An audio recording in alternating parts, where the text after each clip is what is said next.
하나님 말씀은 신명기 23장입니다. 23장 1절부터 25절까지 교독하겠습니다. 고환이 상한 자나 음경이 잘린 자는 여호와의 총회에 들어오지 못하리라. 사생자는 여호와의 총회에 들어오지 못하리니 10대에 이르기까지도 여호와의 총회에 들어오지 못하리라.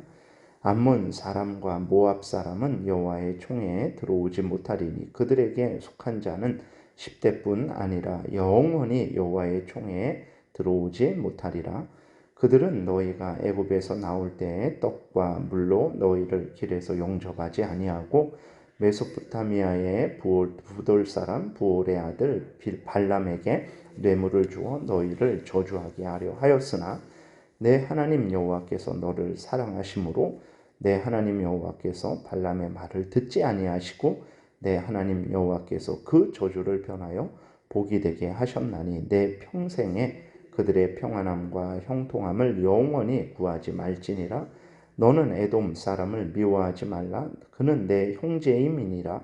애굽 사람을 미워하지 말라. 내가 그의 땅에서 객이 되었음이니라. 그들의 3대 후 자손은 여호와의 총회에 들어올 수 있느니라.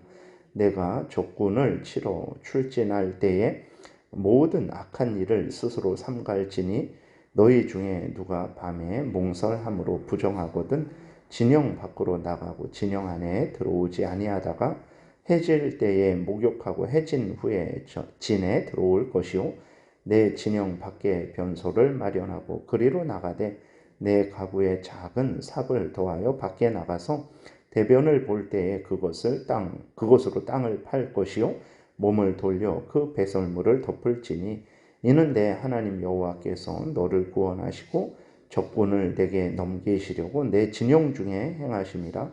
그러므로 내 진영을 거룩히 하라. 그리하면 내게서 불결한 것을 보시지 않으므로 너를 떠나지 아니하시리라.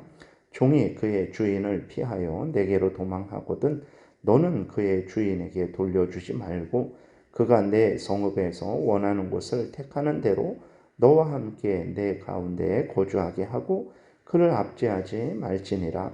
이스라엘 여자 중에 창기가 있지 못할 것이요 이스라엘 남자 중에 남창이 있지 못할지니 창기가 번 돈과 개 같은 자의 소득은 어떤 서원하는 일로든지 내 하나님 여호와의 전에 가져오지 말라. 이 둘은 다 내 하나님 여호와께 가증한 것임이니라. 내가 청종 형제에게 구워주거든 이자를 받지 말지니 곧 돈의 이자, 식물의 이자, 이자를 낼 만한 모든 것의 이자를 받지 말 것이라. 타국인에게 내가 구워주면 이자를 받아도 되거니와 내 형제에게 구워주거든 이자를 받지 말라. 그리하면 내 하나님 여호와께서 내가 들어가서 차지할 땅에서 내 손으로 하는 범사에 복을 내리시리라. 내 하나님 여호와께서 서원하거든 갚기를 더디하지 말라.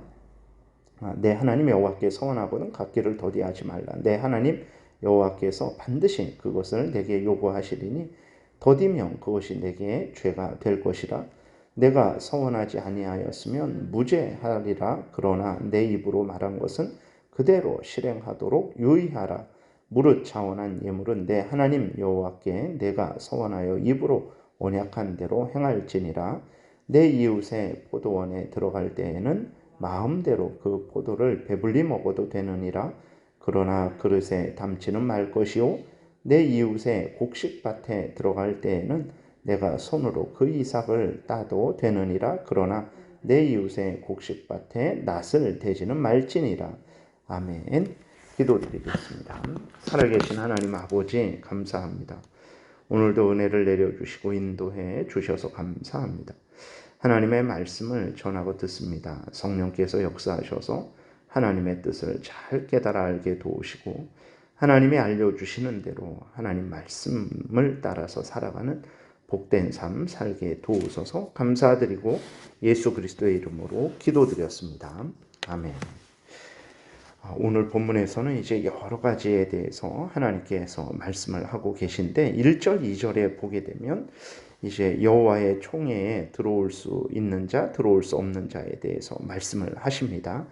여기서 이제 여호와의 총회라는 것은 이스라엘 백성들이 모여서 이제 하나님께 드리는 제사를 종교적인 그러한 이스라엘 백성들의 모임을 의미하는 것으로 이해를 하면 되겠습니다. 하나님이 1절, 2절에 나오는 사람들이 하나님의 총회, 즉 하나님께 제사 드리는 일에 참여할 수 없게 하신 것은 하나님이 신체에 이상이 있는 사람들을 차별하시는 것이 아닙니다. 하나님께 속하고 하나님께 제사 드리는 것에 있어서 항상 순결하고 거룩하고 흠이 없어야 함을 알려주시기 위해서 이들을 사용을 하시는 거죠. 그리고 2절에서는 이제 사생자는 누구를 말하냐면 누구 자식인지 이제 모르는 사람이죠. 또는 이제 간음으로 태어난 사람을 의미합니다. 하나님은 사생자는 여호와의 총회에 들어오지 못하게 하심을 통해서 하나님의 택한 백성들은 분명한 하나님의 자녀들이고 귀한 존재자들임을 이제 드러내시는 거예요. 그러면 이제 뭐 간음으로 태어난 자들은 부모의 죄 때문에 구원받지 못하는 것인가 했을 때 그것이 아니고 하나님이 이 땅에서만 그들을 이제 비참하게 하신 것이죠. 그리고 그들을 통해서 이제 하나님의 뜻을 드러내시는 것입니다.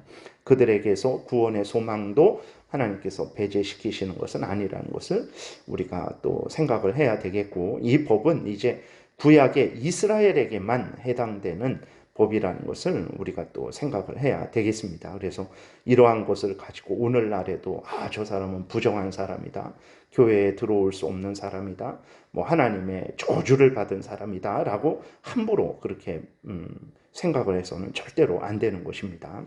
3절부터 6절에서는 이제 모압과 암몬 족속도 하나님의 총회에 들어올 수 없다라고 이렇게 하나님이 말씀을 하시는데, 그 근거가 무엇이냐 그랬을 때 이제 모압과 암몬이 이스라엘을 박대했죠. 그리고 또 발람 그 거짓 선지자에게 돈을 주어서 이스라엘을 저주하려고 했기 때문에 그렇습니다. 그래서 하나님이 하나님과 하나님의 교회를 대적하는 그러한 죄악에 대해서 하나님은 아주 진노하신다라는 것을 분명하게 보여주시는 것이죠.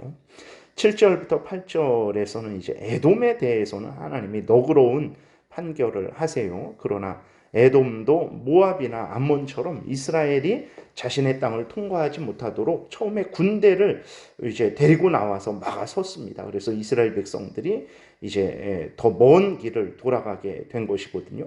그런데 왜 모압이나 암몬과 같지 않게 에돔은 하나님이 너그럽게 대하실까? 그 이유를 이제 에돔은 에서의 후손입니다. 그러니까 에서와 야곱이 태어났죠. 그래서 에서와 야곱은 형제인데 이제 이삭에게서 태어난 형제들이죠. 그런 차원에서 형제이기 때문에 그렇다라고 이렇게 하나님이 말씀을 하시는 것이고, 또 에돔도 마찬가지입니다. 하나님 앞에서는 모두가 다 형벌받아 마땅한 존재들이죠. 그런데 하나님의 뜻대로 에돔에게는 크신 은혜를 베푸시는 거예요. 하나님이 이렇게 크신 은혜를 베푸셨는데 나중에 이스라엘 백성들이 이제 바벨론에 멸망을 당할 때 에돔 족속이 그 바벨론을 인도합니다. 이스라엘을 어떻게 공격해야 되는지, 그 다음에 이스라엘이 바벨론에 의해서 아주 멸망을 당할 때 에돔 족속이 그 이스라엘을 또 약탈을 합니다. 그래서 하나님께서 아주 진노하시는데, 그러니까 이렇게 에돔 자체가 대단해서 뭐 하나님의 총회에 또 이렇게 들어오는 것에 대해서 너그러운 그러한 판결을 받는 것이 결코 아니고 하나님이 은혜로 그렇게 에돔 족속을 너그러이 대해 주신 것이죠. 그런데도 불구하고 그 은혜를 악으로 갚는 거죠. 이것이 이제 인간들의 본성입니다. 인간들의 본성이죠.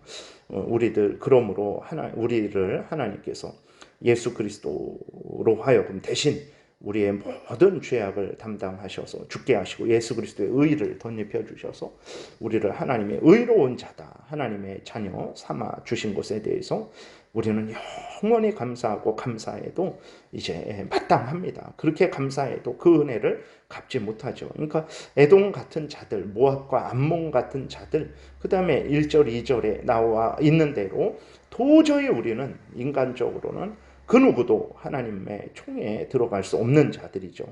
그러나 하나님이 이스라엘이 뭐 이들보다 더 나아서 그런 것이 아닙니다. 하나님이 그들을 사랑하셔서 그들을 택하셔서 하나님의 뜻대로 하나님의 백성 삼아 주시고 높이신 것처럼 오늘 우리도 마찬가지입니다. 하나님이 하나님의 은혜로 말미암아 우리를 하나님의 자녀 삼아 주신 것이라는 것은 우리가 늘 생각하고 교만하지 말고 감사하고 마음과 뜻과 정성과 목숨을 하나님 앞에 다하는 그러한 삶을 살아야 되는 것입니다.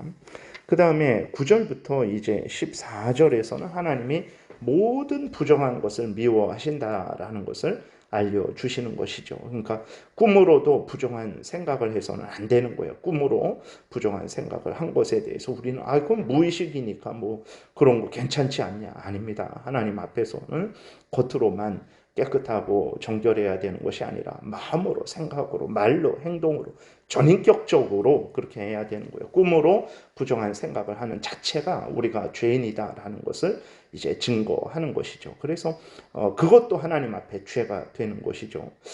그리고 또 배설물에 대해서 말씀을 하시는 것도 역시 하나님은 부정한 모든 것을 미워하신다라는 것을 이제 이스라엘 백성들에게 알려주셔서 이스라엘 백성들이 어느 정도로 하나님을 믿고 섬겨야 되는지에 대해서 마음으로 뜻을 다해 목숨을 다해 힘을 다해 정성을 다해 하나님을 섬겨야 된다라는 것을 전인격적으로 하나님을 섬겨야 된다라는 것을 알려주시는 것입니다. 오늘 우리도 마찬가지입니다. 인간들은 인간들의 그 중심을 바라보지 못하죠. 겉으로 드러난 것만 살펴보고 겉으로 드러난 것으로만 판단을 하죠. 그것도 내 생각으로 판단을 하는 것이죠. 하나님은 우리의 모든 중심, 폐부를 살피시는 하나님이십니다. 하나님 앞에서 우리는 마음과 뜻과 정성과 목숨을 다해서 전인격적으로 하나님을 섬겨야 된다는 것을 잊지 말아야 되는 것이죠. 그래서 하나님은 이제 모든 부정한 것들을 이스라엘 백성들이 미워하기를 원하시는 것입니다. 그리고 전쟁 중일 때에는 사실 그 전쟁은 너무나 참담한 그러한 일들이 일어납니다. 정말 어떤 전쟁이든 그 좋은 전쟁이 없어요. 그러니까 하나님이 이스라엘 백성들에게 또 명령하셔서 전쟁을 행할 때 하나님의 이렇게 명령에 철저하게 근거하지 않게 되면 이스라엘 백성들도 다른 나라의 이방인의 그러한 그 악한 사람들처럼 죄로 오염되고 부패된 사람들처럼 자기들 마음대로 이제 행하게 되는 거죠. 하나님께서 이스라엘 백성들로 하여금 전쟁에 나갔을지라도 너희들이 꿈에서도 하나님 앞에 바로 서지 않으면 너희들은 하나님으로부터 은혜를 받지 않을 것이고 그것에 대해서 하나님이 진노하실 것이다 라는 것을 알려주셔서 그 전쟁 중에는 모든 것이 예외가 되죠. 정말 웬만한 그러한 진짜 그 모든 악행도 그냥 넘어가기도 하죠. 그러나 이스라엘 백성들에게는 절대로 그런 일이 없도록 하나님께서 경고를 하시는 것입니다. 그러니까 하나님의 백성들이 얼마나 하나님 앞에서 바로 서야 되는지, 내 힘들다고 예외가 되고, 내가 부자라고 예외가 되고, 지위가 높다고 예외가 되고, 아니면 내가 가난하다고 예외가 되고, 그런 예외 없습니다. 부자든 가난한 자든 힘들든 건강하든 평안하든 예외가 없어요. 하나님 앞에서 우리가 항상 바로 서야 된다는 것을 잊지 말아야 되겠습니다. 15절부터 16절에서는 이곳은 이제 그럼 종이 그냥 다 도망하면 다 도와야 되냐? 그랬을 때 그것을 말하는 것은 아닙니다. 도둑질이나 살인이나 그 외 여러 가지 범죄로 도망한 종들에 대해서는 오히려 합법적인 처벌을 받게 해야 되는 거죠. 여기서는 이제 본문에 있는 대로 주인의 압제에 의해서 아주 폭행에 의해서 도저히 살 수 없는 상황 가운데 도망친 경우를 하는 것입니다. 그래서 아무리 종일지라도 부당한 대우를 받았을 때에는 그를 돕는 것이 하나님의 뜻이다라는 것을 이제 우리에게 알려주면서 아무리 우리 주변에 미천한 사람이 있고 참 조롱받고 멸시받는 사람이 있을지라도 우리 그리스도인들은 그를 형제와 같이 대해줘야 되는 것이죠. 19절부터 20절에서는 이제 이자를 다 받는 것이 잘못됐냐. 이것은 구약의 이스라엘 백성들에 해당하는 법입니다. 그러니까 돈을 빌려가는 자들은 이제 어려운 자들이죠. 어려운 자들을 하나님은 돕기를 원하십니다. 그래서 그 어려운 자들에게 당연히 이자를 면제하게 하시는 것이죠. 그렇게 함으로 인해서 서로 한 백성이죠. 하나님의 한 백성입니다. 같은 이스라엘 민족이죠. 서로 화목하게 되고 또 가난한 자들을 서로 도와서 하나님의 뜻을 행함으로 하나님으로부터 이제 복을 받아 모두가 부강하게 되는 것이죠. 그런데 이방인에게는 이제 이자를 받아도 된다 이렇게 말씀을 하세요. 왜 그러냐면 이방인은 자기 나라의 법의 지배를 받고 있기 때문에, 그러니까 하나님 이방일지라도 외국 사람일지라도 하나님의 크신 은혜 가운데 이제 이스라엘에 속하게 되면 이스라엘의 법을 적용받게 되겠죠. 그러나 잠시 이스라엘을 지나가는 그러한 이방인인데 그 이방인은 이스라엘의 법의 지배를 받지 않는 거죠. 그렇기 때문에 이방인에게는 이제 이자를 받아도 된다라고 그렇게 하나님이 말씀을 하시는 것입니다. 그러니까 이러한 법은 이제 특별히 이스라엘 백성들에게만 해당되는 법입니다. 오늘날에 그럼 이자를 받지 말아야 되냐? 안 받을 수도 있죠. 형제에게 그냥 줄 수도 있는 것인데, 그런데 우리가 또 상식적인 선에서 행하면 되는 것입니다. 21절부터 23절은 소원은 이제 하나님께 약속을 하는 것인데, 이러이러하게 하나님의 은혜 주시면 제가 저러저러하게 하겠다라고 하겠습니다라고 이렇게 하나님께 약속을 하는 거예요. 하나님께 약속을 했으면 이제 야곱이 외삼촌네로 피난을 갈 때에 돌단을 쌓고 자기를 무사하게 돌아오게 하시면 하나님 제가 11조도 드리고 하나님 섬기겠다라고 이렇게 소원을 하죠. 이렇게 소원을 했으면 반드시 그 소원을 갚아야 된다라고 하나님의 말씀을 하시는 것입니다. 그러죠. 하나님께 약속을 한 거예요. 하나님께 약속을 했는데 마치 지금은 어렵고 힘들고 아쉬워서 하나님 제발 은혜 주세요. 살려주세요. 도와주세요. 그러면 제가 내 목숨을 하나님께 바치겠습니다. 하나님이 은혜 가운데 이제 그 목숨을 살려주셨어요. 어려운 거를 벗어나게 해줬어요. 그럼 우리 마음이 어떻습니까? 잊어버립니다. 하나님께 약속한 거 잊어버리고 굳이 이렇게까지 해야 되는가 이러한 마음이 드는 거예요. 그거는 하나님을 조롱을 하는 거죠. 하나님을 속이는 것입니다. 3계명에 있는 대로 하나님의 이름을 망령되이 일컬은 거예요. 그런 차원에서 하나님께서 그렇게 소원하고 갚지 않는 것은 죄다라고 이렇게 하나님의 말씀을 하시는 것입니다. 그리고 기억하더라도 게으르고 나태해갖고 속히 갚아야 되는데 나중에 시간 날 때 갚지 나중에 여유로워지면 갚지 이렇게 하는 것은 역시 하나님 앞에 범죄하는 것이고 하나님을 속이는 거죠. 그러니까 우리 그리스도인들이 다 직분을 받을 때에도 그렇고 일상생활에서도 그렇고 하나님께 맹세하고 서원하는 일들이 많습니다. 함부로 그렇게 하면 안 돼요. 근데 그렇게 한 것들에 대해서 우리는 다 잊어버려요. 다 잊어버리고 그렇게 안 해도 마땅한 것처럼 그냥 형식으로 직분을 받을 때 형식이지 어렵고 그럴 때 그냥 다 그렇게 하는 거지 이렇게 생각을 하는데 아닙니다. 다른 사람들이 우리에게 그런다면 뭐라 그러겠습니까? 우리는 아주 그냥 분노하잖아요. 그렇게 해서는 안 되는 것입니다. 그리고 서원을 할 때에는 일단 성경에 근거해야 됩니다. 성경에서 성경에 어긋나는 거, 하나님의 법에 어긋나는 서원은 하지 말아야 됩니다. 그 서원을 하는 자체가 하나님 앞에 범죄하는 것이고, 그리고 또 그 서원을 이행하는 자체가 또 하나님께 범죄하는 것이기 때문에 그렇습니다. 예를 들어서 사람이 밥을 먹어야 사는데 내가 평생 밥을 먹지 않겠다. 그거는 있을 수도 없는 일이죠. 그 다음에 당연히 로마 카톨릭처럼 신부나 수녀들의 하나님을 섬기기 위해서 내가 평생 결혼하지 않겠다. 그거는 성경에서 명령하시지 않은 내용입니다. 그것을 오히려 더 대단하고 거룩한 것이다 라고 말을 하는데 그 서원 자체가 잘못된 것이고 그 서원을 지키는 것도 잘못된 것입니다. 그렇기 때문에 서원은 성경에 맞아야 되고 자기 능력에 맞아야 되는 거예요. 자기가 감당할 수 있는 한에서 서원을 하는 것이라는 것을 우리가 늘 잊지 말아야 되겠습니다. 성경에 근거하고 자기 자신의 형편에 맞아야 되는 거예요. 교회를 이렇게 건축한다고 해서 참 감사해서 내가 온 힘을 다해서 이 교회 건축에 참여하겠다. 그렇죠. 그런 마음과 태도로 해야 되죠. 그러나 내 어떤 하나님 앞에 헌금을 드리고 그럴 수 있는 한도가 어느 정도라는 것은 상식적으로 있는데 정말 그것을 훨씬 벗어나서 내가 100억, 1000억을 드리겠다.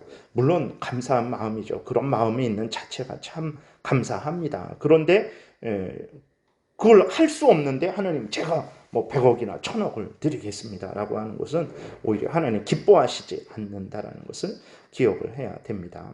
그런데 그런 마음은 참 감사하지만 우리가 감당할 수 있는 차원에서 행해야 되죠.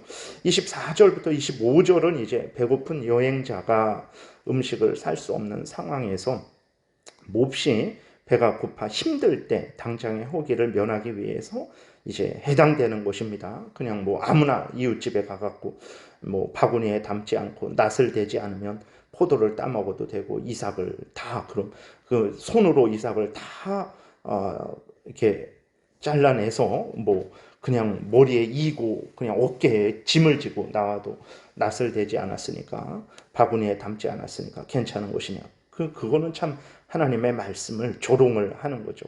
그런 것이 아니라 어떤 나그네가 가난한 사람이 먹을 것이 없는 사람이 너무 힘들고 지쳤을 때 당장 일시적으로 그렇게 그 허기를 면하기 위해서 그냥 옆에 있는 그러한 것을 어느 정도 이렇게 좀 취할 수 있는 차원을 말을 하는 것입니다. 이것을 근거로 해서 도둑질을 합리화해서는 절대 안 되는 거죠. 그러니까 하나님이 나그네들에 대해서 가난한 자들에 대해서 그러한 따뜻한 마음을 가지고 이웃을 배려하는 마음을 가지고 하나님의 백성인 이스라엘이 살아가기를 원하시는 것입니다. 우리가 오늘 이러한 법들은 이제 구체적으로는 형식적으로는 구약의 이스라엘에게만 해당된 것인데 그 뜻, 그 바탕이 되는 하나님의 뜻, 하나님의 마음은 오늘도 우리가 당연히 받아들여서 우리 자신에 대해서 또 이웃에 대해서 잘 이렇게 또 적용을 해서 따라야 되는 법들입니다. 기도드리겠습니다.